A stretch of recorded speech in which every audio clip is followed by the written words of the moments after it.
Good afternoon, everyone. We're going to go ahead and get started. We'll try and stay on time this afternoon within our hour time frame. We would like to welcome you to the Center for Energy Education's Planners webinar series. Today, our webinar will discuss ordinances and permitting. And again, we welcome you. My name is Lisa Dan.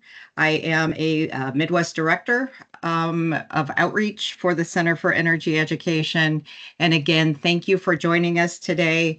The format will be, right now everybody is muted. You will be able to see us and our presenters. There will be Q&A at the end. And please use the Q&A button to ask your questions throughout the course of the webinar. And we hope that you find this webinar to be very pertinent to what you do and great information for you. So again, thank you for being with us today. And I will go ahead and introduce our first speaker. Our first speaker today is David Morley. He is a research program manager at the American Planning Association in Chicago, where he manages and contributes to sponsored research and other special projects.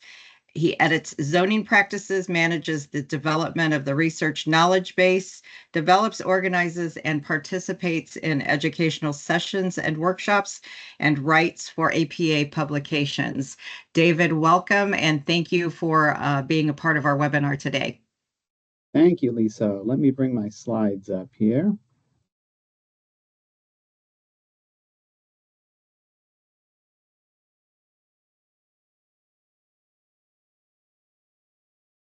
So over the next few minutes here, I want to just share a few high-level thoughts on the framework for regulating large-scale solar development. And when I'm thinking about regulating large-scale solar development at the local level, I'm primarily thinking about zoning. However, I'm using zoning as kind of a catch-all for any species of local land use controls. So you may be in a jurisdiction that doesn't technically have zoning, but it is likely that you have some form of land use controls that you use, or that you would be authorized to adopt new land use controls. But I can't stress enough, zoning is not a substitute for planning. And in fact, many of the ideas I'm going to share with you today are coming from a project that I worked on over the past several years called the Solar at Scale Partnership. And this was a partnership between the American Planning Association and the International City County Management Association. And we produced an extensive guidebook that I'll provide a link to. And actually, if there's a link on the bottom of my slides here, if you go to that link, you can get this guidebook pretty easily. But as sort of a preview of what you can find in this guidebook, there are, I would say, 4 top-level themes here for the guidebook. So the first, when you're thinking about large-scale solar development, large is context sensitive, and that's because solar industry definitions or rules of thumb about system or facility size aren't necessarily helpful for local officials. Also, local impacts tend to be more closely related to project site area than the rated capacity of a system. And what counts as a large project in a particular jurisdiction depends on surrounding land use and the development pattern.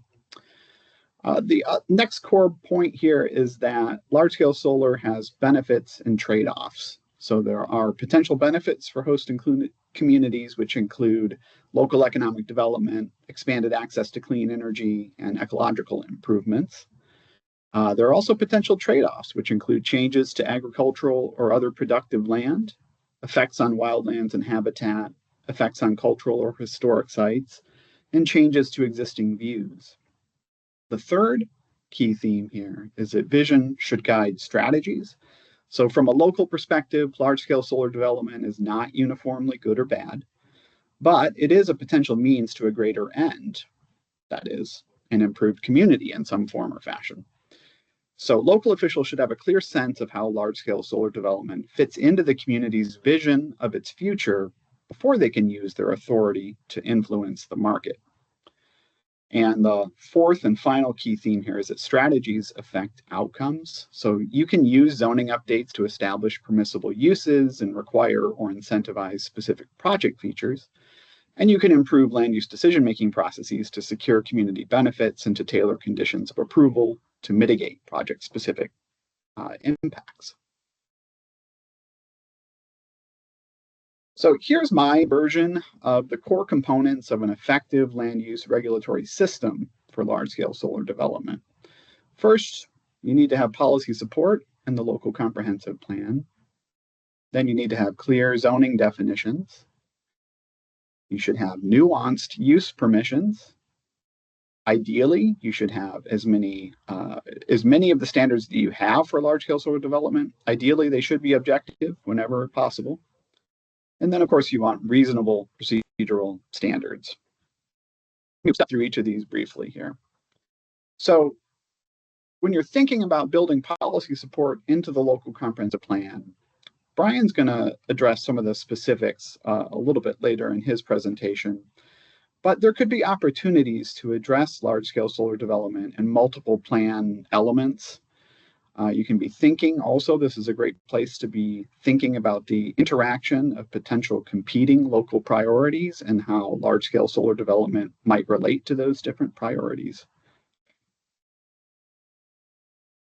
And then when I'm thinking about establishing clear zoning definitions, I'm thinking not only about use definitions for different types of solar systems or facilities, but I'm also thinking about different specialized terminology for specific solar energy system components that can help clarify the intent of specific regulations, the applicability of specific regulations. Similarly, terms for related equipment and facilities so that you can better distinguish what counts as part of a project versus what's something that might be happening near a project site but isn't actually included in the project. And then I think it can be helpful to include terms that help clarify specific development standards. So if you have some use-specific standards for different types of solar facilities, you may need to define things like the project site area or project footprint in a way that removes all ambiguity there. And then you can also include terms that can help you define preferable solar development scenarios. So I think Brian's going to say something a bit later about agrivoltaics specifically, but that's an example where if you're looking to promote projects that are dual use, where there are multiple activities going on the project site, it may be helpful to include some new terminology in your zoning definitions to clarify what that might mean. Now, I think it's important to have nuanced use permissions. There are two basic ways that you can establish large-scale solar development as a permissible or potentially permissible use in your zoning code. You can add it as a permitted use in different base zoning districts. You could also create a special purpose zoning district for either specific to large-scale solar development or more generally for large-scale energy facilities or renewable energy facilities. And when I say potentially permissible, what I mean by that is that you're saying maybe it's permissible in a particular location, but the applicant's going to have to secure some kind of discretionary use permit, so a conditional use permit or a special use permit.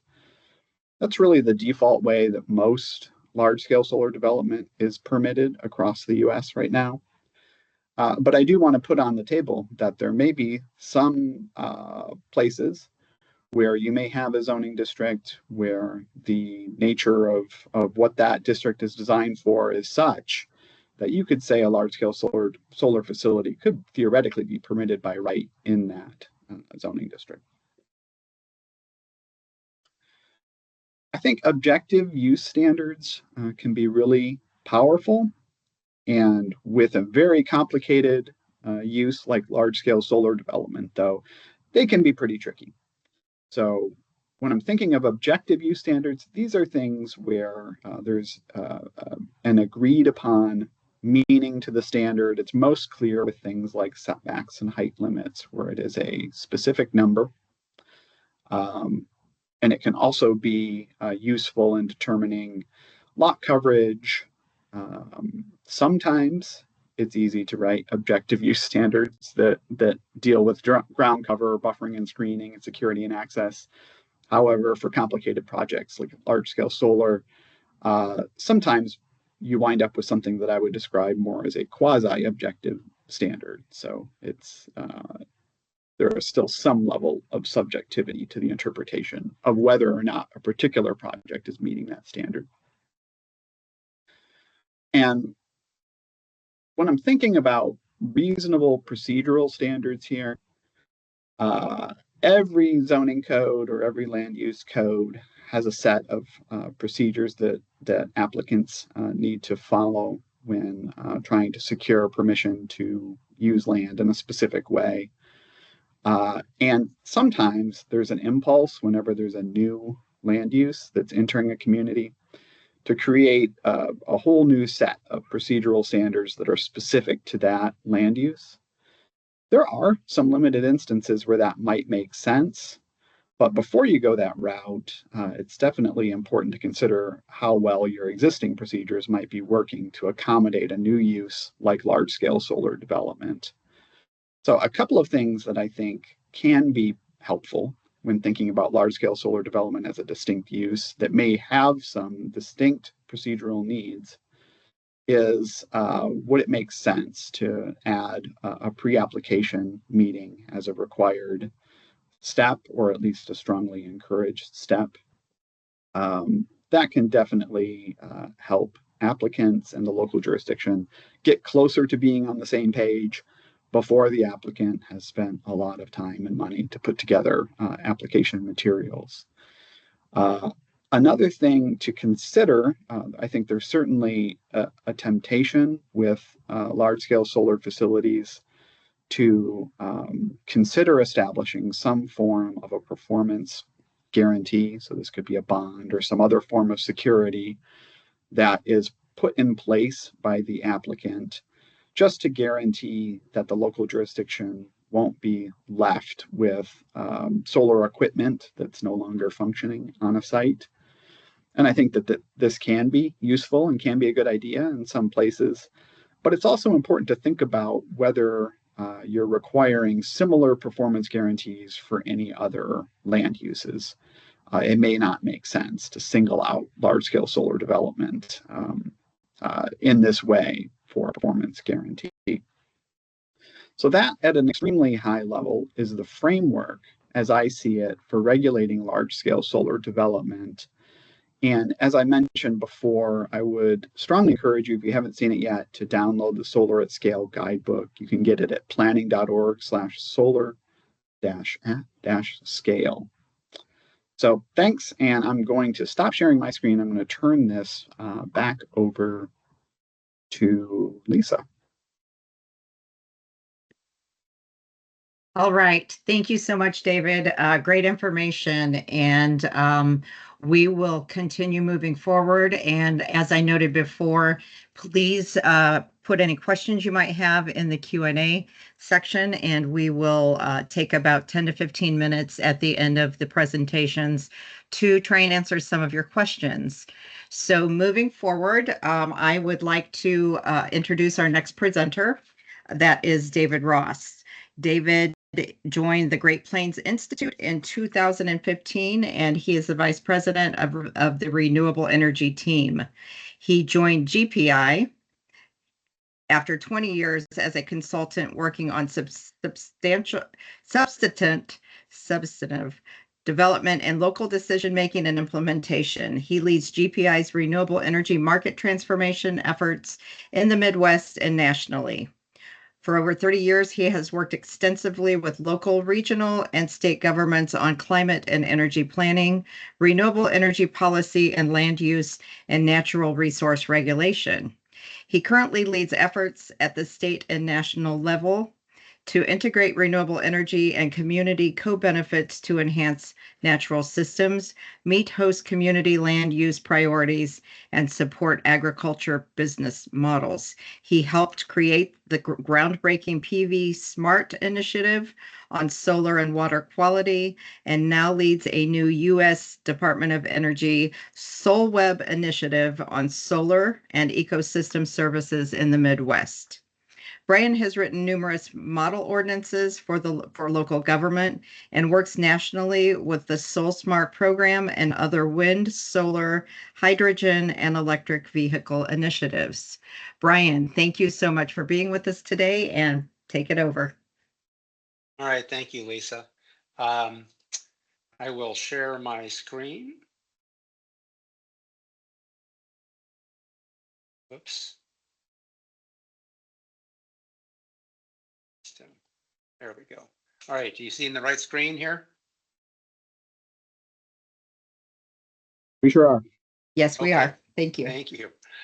Okay, so I'm going to follow up on David's presentation and talk a little bit more about kind of some of the particular issues that we've seen come up around large scale solar. We've done a lot of work on this. We do a lot of community engagement on large scale solar, across the nation.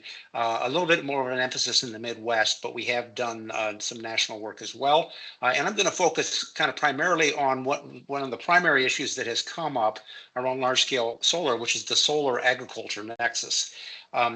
There's a lot of issues that get addressed and that host communities have concerns about, but this is kind of maybe the primary one, and I'll cover several of those.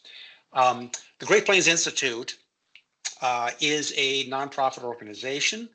We have as our humble mission to accelerate the transition to net zero carbon emissions for the benefit of people, the economy, and the environment. And I just want to emphasize that our work at the Great Plains Institute in particular wants to create a partnership between host communities and the entities that are working on climate issues and climate clean energy development, which would include, of course, developers, but also state agencies, federal agencies, and other NGOs. It is really critically important to our mission to do this for the benefit of the people, that we are engaging host communities in this and creating paths forward that will enable communities to be part of the solution in a way that benefits not only the climate, but also the host community. So that having been said, one of the things that I always do in my presentations is I try to summarize what I want you to remember early on, so that if I lose you halfway through the presentation or I put you to sleep, that you can remember this slide and you've captured most of the essence of what we want to talk about. And that is, first of all, that every community is a host community in the clean energy future. And what I mean by that is that the conventional energy system that we had, particularly the electric energy system, was one where there were a few communities that had resources that were being developed, whether that be natural gas or coal, and a few communities that hosted electric generation in the form of large-scale oil, gas, coal, and nuclear facilities. And the rest of the communities in the nation were really largely consumers of that. And in the clean energy future, because of the nature of clean energy and clean energy infrastructure and clean energy resources, every community will be a host community. There is no community in the United States that does not have an economically viable local energy resource. That is something that you have to keep in mind. One of the things that Great Plains Institute does is work with communities on the clean energy future. And we have a number of communities that have, for instance, adopted climate goals, kind of what we would call high ambition communities. And we want to help them forward in their journey to actually achieving those goals. But a number of other communities, in fact, most communities have not adopted climate goals, but are nevertheless being asked to host the clean energy system. And this is going to be routine, and it's something that we want to help people who maybe haven't adopted climate goals, but they still need to navigate forward in the market for clean energy. It is a burgeoning market. We are seeing huge amounts of proposals across the nation, both at the small scale and at the large scale for things like solar energy. And this is a function of the fact that everybody has an economically viable local resource. But that energy resource development, for solar and wind and even other kinds of conventional energy systems should ultimately align with the community's comprehensive or master plan, the kind of things that are adopted by and are preferred by, the preferences identified by the community for development in the community. Just like you would for housing development or industrial development, you want energy development to align with your goals. And that is something that is contingent upon both the community to make sure that those are clear and obvious and well documented moving forward, but also by developers in terms of kind of understanding what the community priorities are, so that those proposals moving forward can be met upon application. We don't want to see surprises. We don't want to see ill-defined things. David talked a lot about defining terms and the like, and we want that to be clear both in the comprehensive and master plan as well as in the zoning ordinance. And the third point here is that the market, which is largely developers and financiers, will not deliver your priorities unless you as a community make it so.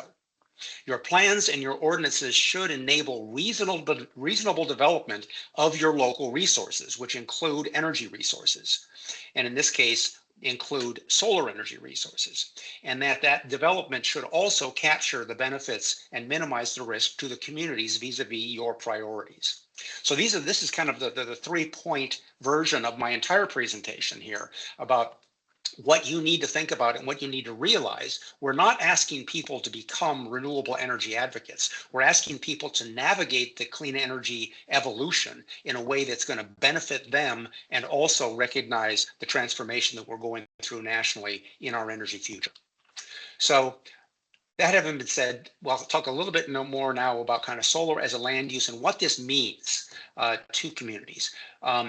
David talked about this a little bit, and I'm just going to reiterate this, that we need to think about solar as a land use rather than as energy generation per se, because it has unique aspects as a land use. The physical design of solar facilities allows for different types of co-located land use. This is something that is fairly unique in development and in types of land uses that we see, that where we frequently will see a development or a land use that is the principal use on a parcel, and then there are accessory uses or ancillary uses that go with that. Solar actually allows you to have dual uses, and that's because solar farms and even small scale community solar gardens are mostly open space. It's not the vision that people have when they see a solar farm that's typically making it look like a sea of solar panels. But in fact, the ground cover is more than 50% open. A lot of it is between the arrays, but also buffer areas around the arrays, and sometimes things like setbacks and set-asides for infrastructure that go along with the project in terms of the project footprint.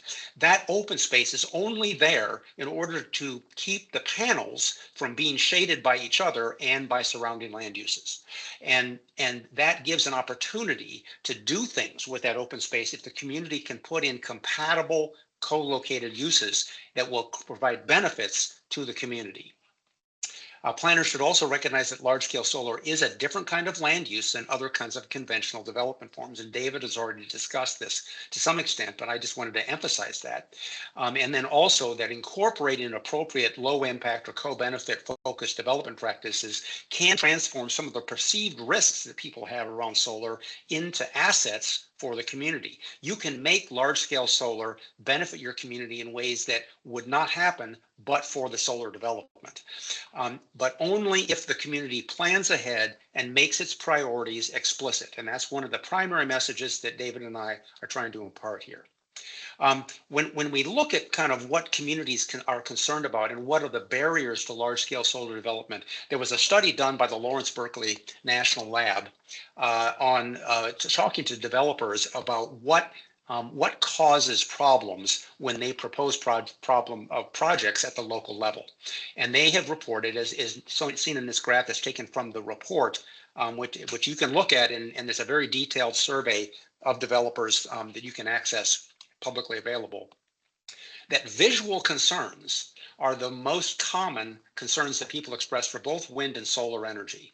And then for solar energy, the second most important thing is loss of farmland for solar. And you can see kind of the different things that come in here. The yellow bars are the solar solar barriers that we're seeing, or the concerns expressed by host communities. Visual barriers are number one, but loss of ag land is right behind it. And then you also see things like community character, which are very high, and related elements to this kind of sense of rural identity and economic base in rural communities. We have done a great deal. We, the Great Plains Institute, along with some of our partners, have done a great deal of community engagement around this. And I put up this Lawrence Berkeley survey in order to kind of provide some context. And we've identified a series of things that we have been going out to communities and asking them about in terms of their perceived risks. And this is, for instance, a survey we took during a national webinar by the SoulSmart program. And there was about 150 people who were attending that webinar. And we asked them these questions. And we've been doing this not just in that webinar, but in a host of other things. In fact, I'm going to ask this audience some of these same questions here in just a minute in a poll. The most prominent concerns about solar farms, and we gave them the kind of list of things that have come up in our work that people typically say, you know, ag soils, natural habitat, stormwater, groundwater, rural character, and you can kind of see that ag soils and farmland are the primary thing, and rural character is number two, but then followed closely by habitat and natural systems. There are some concerns expressed around things like stormwater runoff, but then you get into smaller categories. And then we also followed up, specifically about, if you look at the risk to ag land, which is the single biggest thing, what are the concerns that people have? And we've identified this into three specific kinds of categories that relate to communities and ag land: loss of productive capacity, risk to prime soils, and the loss of character or identity. And you can see that those kind of are all in equal balance in terms of what people perceive as the primary risk to ag land. So this kind of goes to a point that we talk about a lot, which is how do we really help people understand what the opportunities and real risks are associated with solar development, and what we call developing social license. In other words, an understanding that clean energy actually has a viable place in our communities. It is something that's going to show up in all of our communities. We're all host communities nowadays. And the kind of things that people talk about when they talk about risks to their community as it relates to this form of development. It's transforming the natural landscape. There's concerns about whether or not it's exposing nearby residents to health and safety risks. There's concerns that this is a form of development that's really benefiting primarily distant communities and corporate interests rather than the host community itself. There's visual things like such as it creates a single monoculture, right, of a sea of solar farms. We've seen a lot of people talk about what it does to prime farm soils, diminishing or eroding some of the most productive soils in the world. We talk about this a lot in the Midwest in particularly. And then kind of questions about, is it going to be toxic, or are there environmentally persistent chemicals associated with it that are going to affect our rural communities? And these are kinds of things that come up all the time. But one of the points we want to make about social license is that, are we talking about here on these risks, renewable energy, whoops, or agriculture?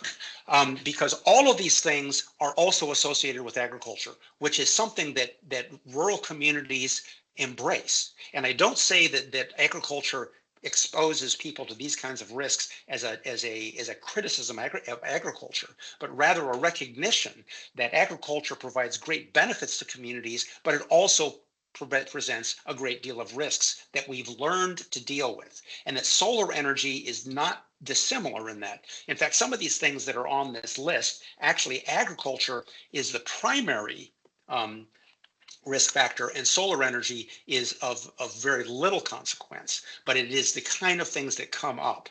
And so what we're trying to do is to navigate the same path with renewable energy that we did with agriculture, in terms of how do we capture the benefits while recognizing the risks to our community and mitigating those.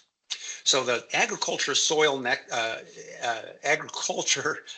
solar nexus is really about kind of understanding the perceived and real conflicts that agricultural land uses and things like prime soil resources, how they need to be addressed around large-scale solar development, and how we can take local development and protection priorities, natural resources, economic base, and community identity, and really address them in the solar development process. So now that I've said that, we're gonna launch a poll.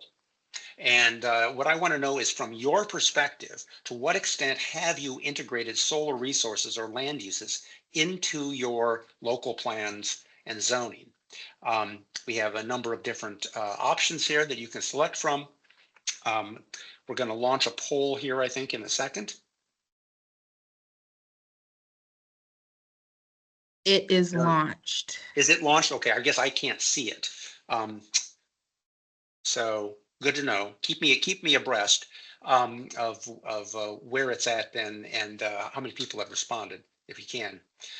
Yes, sir. So we have kind of 5 answers that you've addressed it in your comprehensive plan, you've addressed it in your ordinance, you've addressed it in both places. Maybe you started conversation, but it's not in the plan, or you haven't started yet really conversations, or that hasn't come up in either your plan or your zoning. So what is the best, and this, I'm just looking for a gut level response. Not everybody always knows exactly what's happened around this, but tell me what you think in your community, what we're seeing.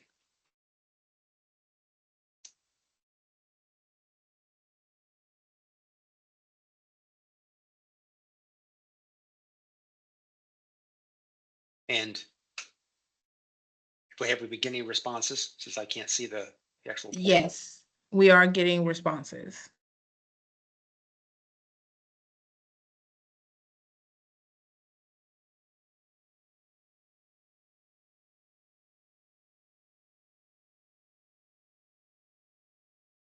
Okay, should we show the responses now, or give it more time? I would give it a little more time. It's not a lot of people responded yet. Okay.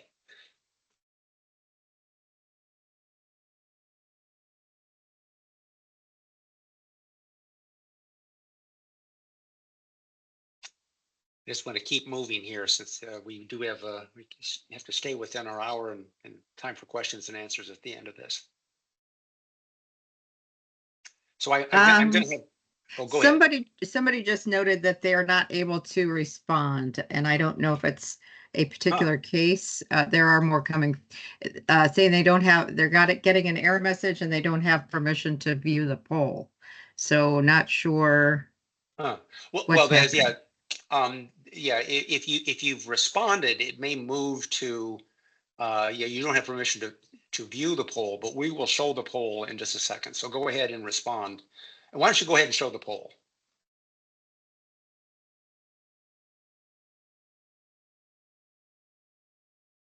And since I can't see the answers, normally I would be able to see them, but can you quickly say what they are? Okay. So the responses so far are 33% have said B, included some solar uses in our zoning ordinance. Another 33% said solar land uses are in both plan and zoning. 17% said We've started conversations about solar, but it's not in the plan or zoning. And 17% said no one has raised it in either plan or zoning. Okay, well, that's good. So we have some people who are starting the conversation, and some that have already kind of forged down that pathway. Okay, well, I'm gonna move on. So we can close that poll, and I will move to the next slide. So what I just wanted to talk about, and David's already covered some of this. So what we talk about in plans, that how you address solar in your plans, are kind of four principles that we really look at. You need to identify and define your solar energy resources. You need to acknowledge solar development benefits and desired co-benefits in your plan. You need to identify the development opportunities and the conflicts, such as you have a prime farmland protection goal as well as a solar development goal. And you need to try to set solar development targets or goals. And this applies for both small scale, kind of rooftop solar, as well as large scale resources. David's already covered this. I'm going to kind of move on from this.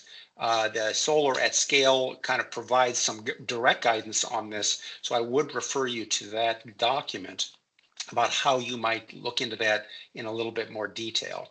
But once you kind of set that in your plan, there's also principles that we talk about for zoning. So what does solar ready zoning mean? And David again has covered this, but I just wanted to reiterate that. Explicitly recognize and address different forms and uses of solar development in your zoning. Both rooftop solar and large scale solar are both solar, but they are not the same kind of land use, and they shouldn't be treated as such simply because they're both solar. You need to create by right installation opportunities. This is primarily for rooftop solar, but as David noted, can be for certain kinds of larger scale solar. You need to set clear and predictable standards that balance solar resources and development with other kinds of resources, things like prime farmland. You need to enable capture of desired local co-benefits, such as the things using that open space that's in the site for some of the benefits that you can that are consistent with the solar development itself, and to maintain consistency with regional best practices, so that we have, for instance, two counties next to each other that have approximately the same kind of foundation for their zoning. So I'm going to ask another polling question now. It gets to the solar and agriculture, or the solar and the concern nexus. Which are the most prominent concerns that have been expressed in your community about large scale solar development? And I have eight potential answers that you can do. Impact on agricultural soils or prime farmland.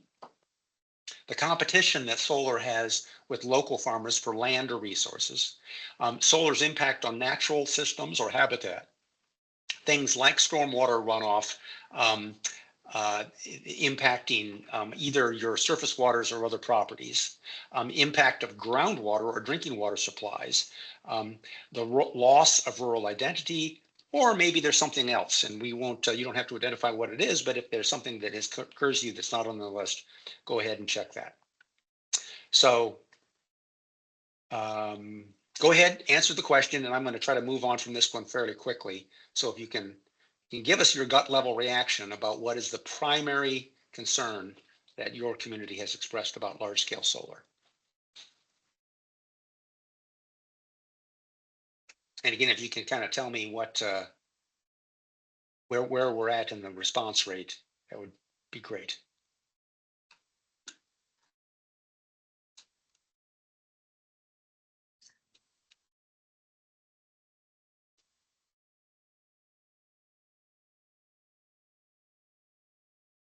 Okay, I can give you a quick update on the numbers at the moment. Okay. Looks like 25% said impact on agricultural soils on prime land, on prime farmland, 15% competition with local farmers for land or resources, 15% impact on habitat or natural systems, 5% regarding stormwater runoff into streams, rivers, and other properties, and 15% impact to groundwater or drinking water supplies, 15% loss of rural identity, 5% something else, and 5% I don't really know. Okay, very good. All right. Well, this is very informative. It really helps us in terms of kind of understanding and confirming, validating the stuff we're already doing and looking for places where we need to move ahead. All right. So I'm going to move ahead now and just talk kind of in your zoning ordinance about some of the kind of practices that we talk about. And we really break in zoning for large scale solar down into two components, and that is siting, or where does it go, and site design, which is how it's built. And when we talk about siting, where does it go, you need to recognize at the community level that the development pressure for large scale solar is going to be primarily around the infrastructure, which is the transmission or distribution grid that allows that solar production to actually get out into the electric market and to benefit end users, right, and to be sold. In the same way that you might think about where people want to build housing or commercial development, where there is infrastructure that's going to support that. Nobody's going to build a commercial facility out in the middle of nowhere. They're going to want to do it at the intersection of two highways.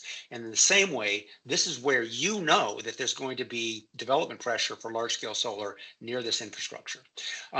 You want to prioritize low impact sites where possible, things like marginal farmland, brownfields, former minelands we see in some communities in some states where there was historic, for instance, coal mining that is no longer viable.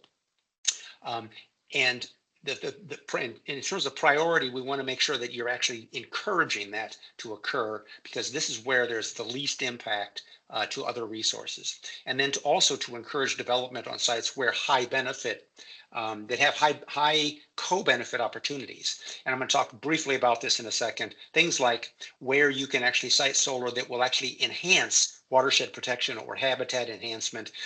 Things like in wellhead protection areas where you already have agriculture that may be presenting a nitrate risk to your groundwater supplies, or where you're going to be actually diversifying your agricultural production with a dual use, kind of what we call agrivoltaics application.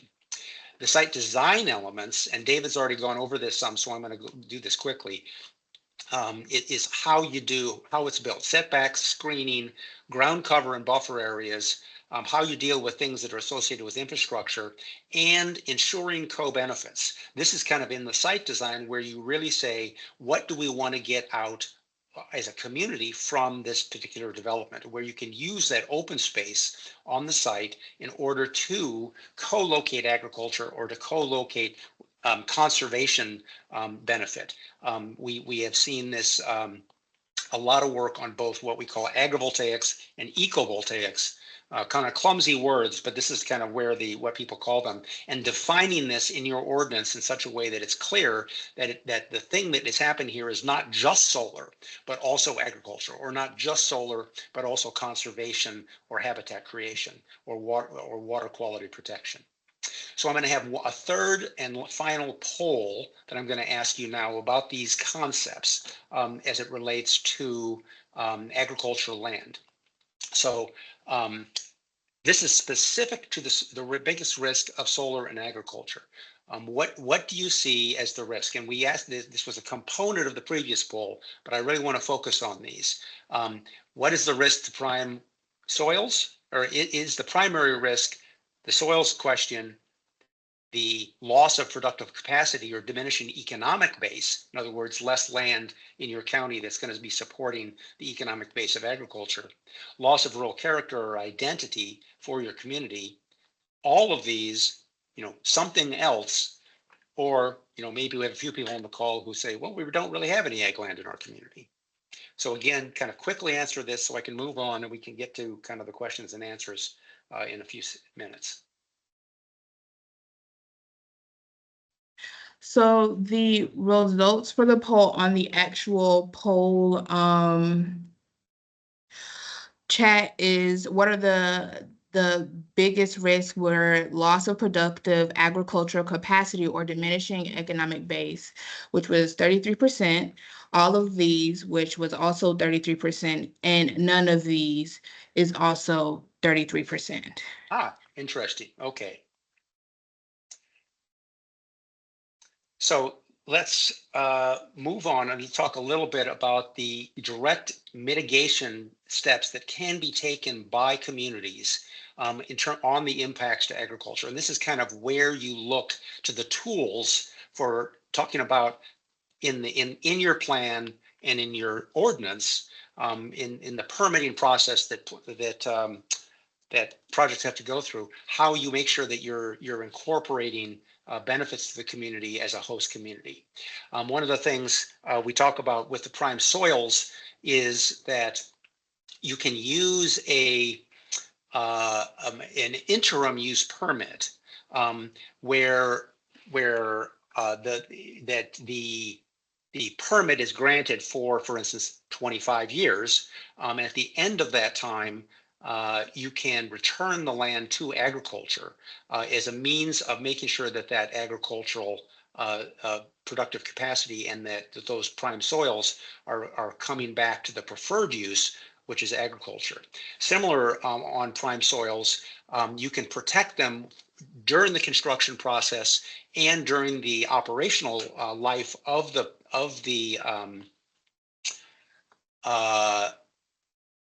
plant by using a set of standards around construction and around maintenance and build them into the permit process itself. And there are examples of this. We have model ordinances, we have guidance documents that you can refer to around how to do this. There are some relatively straightforward things, such as during the construction of sites, that the priority should be given to minimal disturbance of existing soils, no soil removal unless it's contaminated, and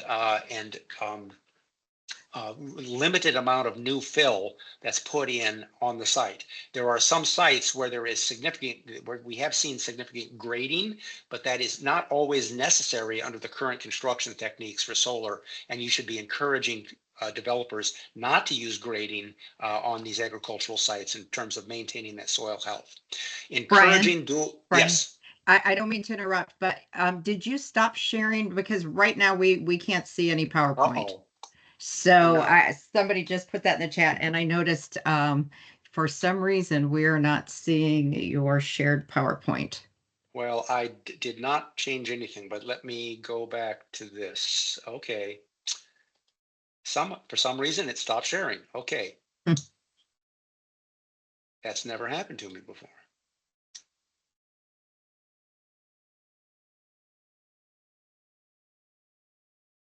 Okay, how about that? There we go. We're good. All right. Well, this was the slide I was on. I was talking about interim use. I was talking about components of the permit that can directly address soil health, components of the permit and the standard that can encourage or require co-location of agricultural uses or agrivoltaics on site, for which there are several options that can be done. We've seen dual use of agrivoltaics. The kind of market ready dual use is actually sheep grazing that can be done on site that's beneficial both to the solar and to the sheep producer. Not all agricultural areas have a lot of sheep production, but it's something that is frequently used. We also see local food production that can be done on the same site, as well as a few other kinds of agricultural adjacent land uses, including just development of pollinator habitat where you have surrounding agricultural uses that can utilize that and benefit from it. You can build into your ordinance the creation of co-benefits. You can provide or restore natural infrastructure, things like locating solar on wellhead protection areas to give that priority, to reduce nitrate vectors on that site, or to incorporate habitat that is a priority in your community into the site design, which are a number of different ways that can be done, and a lot of studies to be shown that solar with conservation design actually does have a substantial benefit in terms of kind of habitat development on the site, and in some cases can even enhance or protect existing sites that you may have in your community. And then finally, replacement is kind of where we say, if you're converting a lot of land, you're concerned about a lot of conversion of agriculture, you can use things like conservation easements on remaining ag land around the site, or even sometimes in the project site, as a means of protecting that over the long haul and helping to mitigate the loss of production or the risk of further loss of production in the county or the community. These are just some of the examples, and we have guidance on this that you can turn to. Solar at Scale as one of those places. I just wanted to kind of point out a case study that we've been working on in Lynn County, Iowa, where we actually saw a community that that had to navigate this, and that has done so fairly successfully, where the county, and this is in the middle of Iowa, and they do have both a large urban area as well as some of the rural areas that are some of the most productive soils in the nation.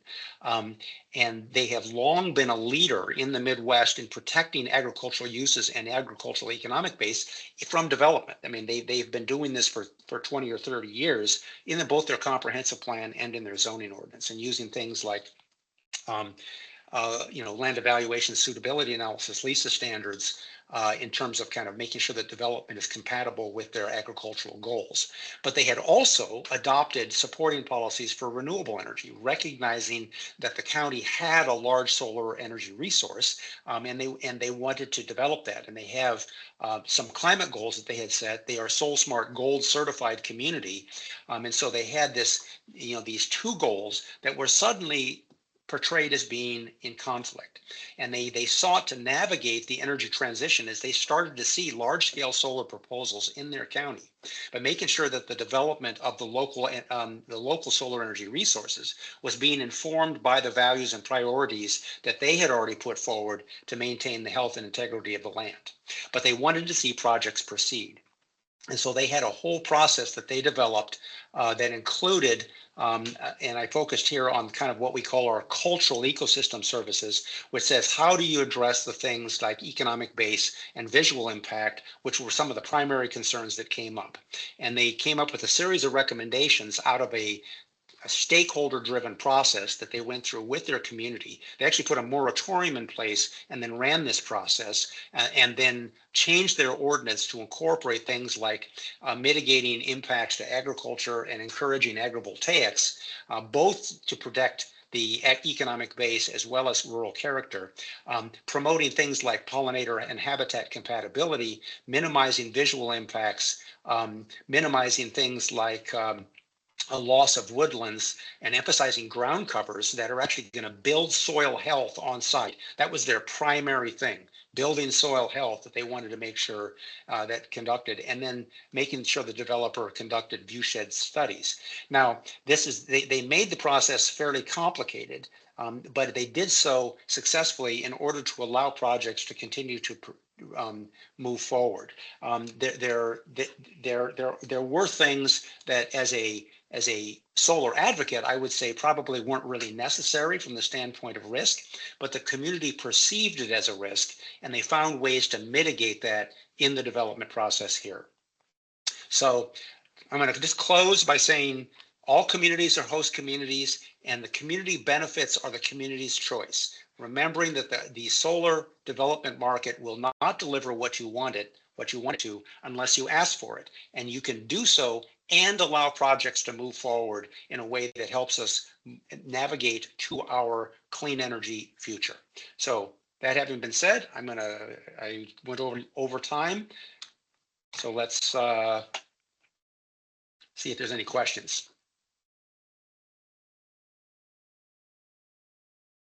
Lisa, I think you're muted. Yes, I am. We still have a few minutes here for questions. There is a question in the Q&A, and I'll also check chat in case you put your questions in chat. But right now, question: if a community does not have a formal comprehensive plan in place, but is crafting a solar ordinance, can projects move forward in those communities despite no comprehensive plan being in place? David, that's yours. Yeah, so yes, in most contexts, absolutely. So without getting super far into the weeds, the problem here goes all the way back to the 1920s and the standard state zoning and planning enabling acts, which did not really agree on terminology. But in most states, if you do not have a comprehensive plan, courts will treat your zoning ordinance as your comprehensive plan and say, sure, that's what you have. Okay. Do I think that's a good idea? No, but that's the way the courts interpret. Okay. Let's see here. Question. Are there other, let's see, Devonsville, are there other resources on agrivoltaics that can be shared, that we can access? There are a whole lot of resources on agrivoltaics that you can access. In fact, I just saw today an announcement by the National Renewable Energy Lab that they actually have technical assistance to communities and others that they will provide on how to do agrivoltaics projects. Free technical assistance. These are the people who have been doing most of the research, scientific research on agrivoltaics for the last eight or 9 years. New program that just came up, but there are other resources that are also available. The Great Plains Institute actually does a fair amount of this. The National Soul Smart program is also has a number of resources that they've been developing on to helping communities understand and incorporate agrivoltaics into their resources. There is a organization called the American Solar Grazing Association. Yes, there is a national organization for solar grazing. They have some great resources. You can access their website and to talk about how from the actual sheep grazers perspective, how this is done. There's also an organization a national organization that was set up by the Department of Energy called the Agri-Solar Clearinghouse, which has a whole series of articles, resources, guides that you can access. I used to have a slide on this. I probably should have put it up. And then, of course, the Solar at Scale itself, a guide that David talked about, is a great resource. David, do you have anything else on there? No, you did a great job of sort of covering, but long story short, if agrivoltaics is a new term to you, just Google it and you will find, all sorts of people talking about it. And it's where there's been a lot of energy around agrivoltaics over the past few years. So yeah, there's no shortage of resources. Sure. And I do want to, I had a personal mission for a while is to move away from the term agrivoltaics and call it something else, but I lost that battle. So anyway. it caught on. Against what you may have wished.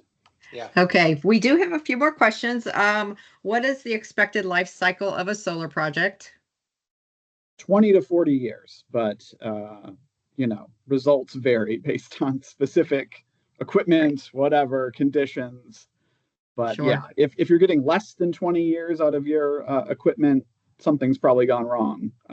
But there are facilities that were installed in the 1970s that are still operating, still providing power. So Perfect. And I will note that solar leases, when the developer is actually leasing, is typically around the financial pro formas of their facility, which is usually no more than 25 or 30 years.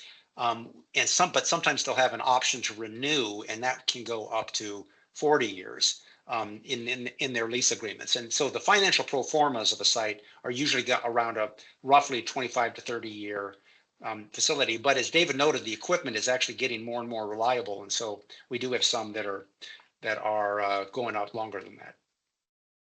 Okay, a couple more questions here.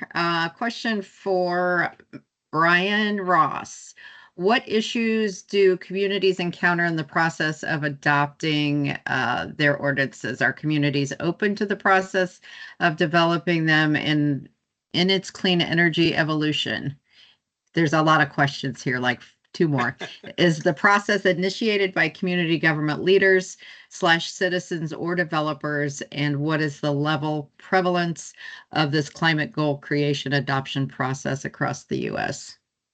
That's a great question. I mean, I would say Unfortunately, most of the zoning ordinances that have occurred as a result of a developer coming to a community and asking for a text amendment to their zoning ordinance to enable solar to happen.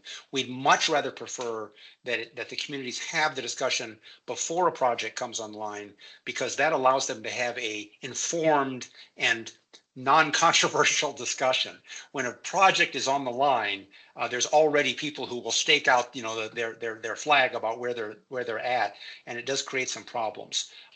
But the reality is that a lot of times communities, and this is true not just for solar, but for other kinds of new land uses, they don't address it until they see a development proposal. I mean, this is what we're also seeing for things like battery storage now, which are coming up at another new land use related to the clean energy future that's coming up frequently.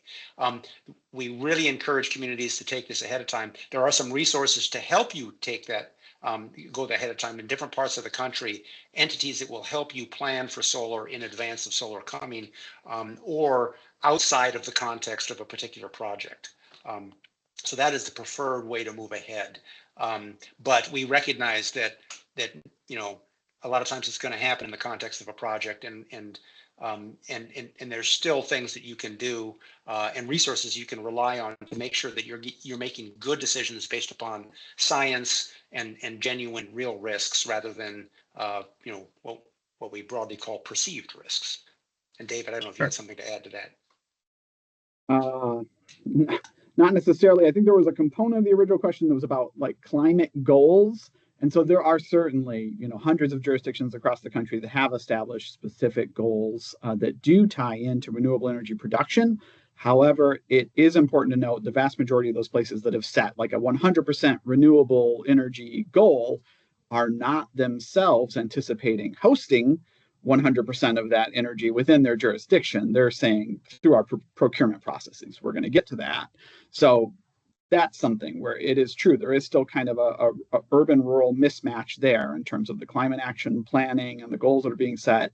And then mainly urban jurisdictions, and then more rural jurisdictions that are still predominantly hosting the majority of these energy facilities. Yeah, and I will it's a great catch there, David. And one of the things we do, Great Plains Institute, we work with rural areas, but we also work with urban areas with their climate goals when they're setting them. And one of the things that we emphasize all the time is you shouldn't just be setting a 100% goal or an X percentage goal for solar. You should also be setting what we call an in-boundary goal. You should be taking some responsibility for generating your own. And there are actually a lot of resources on rooftops and in urban areas where you can do solar. Typically where we can see something like up to, it's not inconsequential or unreasonable to say you can generate up to 20% or 30% of your own electric energy needs through your in-boundary solar resource in an urban area. That's a reasonable thing to say. And it's kind of hard to ask a rural community to host things if you're not actually hosting them yourselves. Okay, we have a couple more, but I think we're going to stop with this one last question, which is what happens to the old equipment? And I'm assuming that means at the end of the life of the project. So some of it's reused, some of it's recycled, probably some of it winds up in landfills, but a high percentage of it is going to be reused or recycled. Higher percentage than for, if you're talking about pick another form of development, the percentage that's being reused or recycled for a solar facility is orders of magnitude higher than, think of a Amazon distribution center or something like that.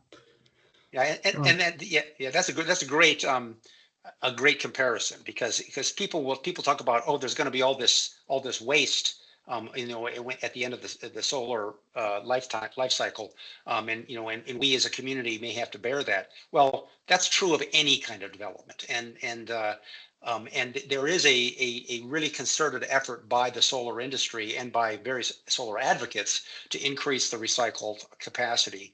That is in fact increasing. I would say that most, today, when solar panels are being decommissioned, right, there's a high percentage that go into landfills. and a smaller percentage that is recycled or reused. However, those numbers are increasing, and again, it's already higher than what you would see for that Amazon warehouse or the 10-year-old Walmart that has been decommissioned. But it's something that there is a concerted effort to change. So, good point. Perfect.